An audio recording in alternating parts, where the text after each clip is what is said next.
Salut à tous, alors aujourd'hui on se retrouve pour une nouvelle vidéo. Comme vous le voyez dans le titre, on va parler des plus grands escrocs. Let's go.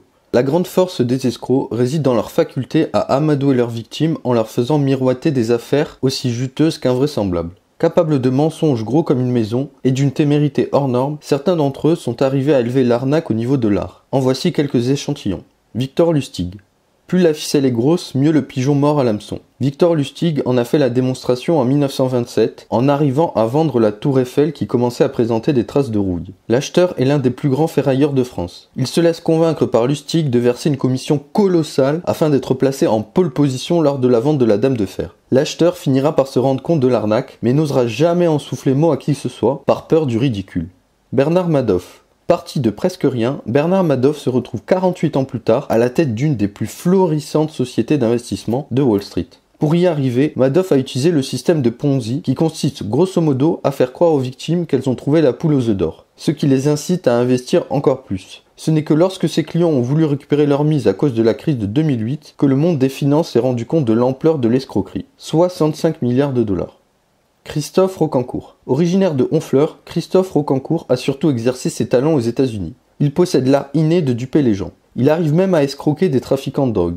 Il est difficile de faire le compte de ses victimes. Parmi elles figurent notamment Jean-Claude Voda, Mickey Rourke et Michel Polnareff. Il se fait quelquefois attraper, mais auparavant il aurait délesté ses pigeons d'1 million de dollars en moyenne. Rentré en France en 2005, il semble s'être acheté une conduite, mais cela ne va pas durer longtemps. Otto White.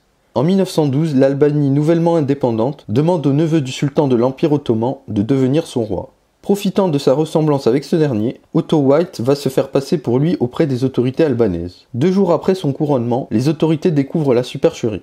Otto s'enfuit, emportant le trésor royal. Le clown qui devint roi mourut 45 ans jour pour jour après son couronnement. Par pure malice, il a réussi à faire inscrire sur sa carte d'identité et également sur sa pierre tombale « Ancien roi d'Albanie ».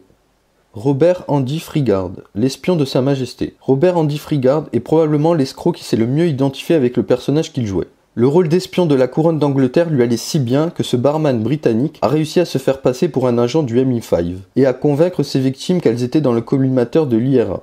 Il parvint ainsi non seulement à leur extorquer de l'argent, mais il les fit également entrer dans son jeu en leur apprenant à démasquer les espions. Mortes de peur, ces victimes restaient terrées pendant des semaines et refusaient de parler à la police de peur que ces derniers ne soient des agents doubles. Voilà, c'est tout pour cette vidéo, j'espère qu'elle vous aura plu. Surtout n'oubliez pas de vous abonner et de liker. Sur ce, à la prochaine.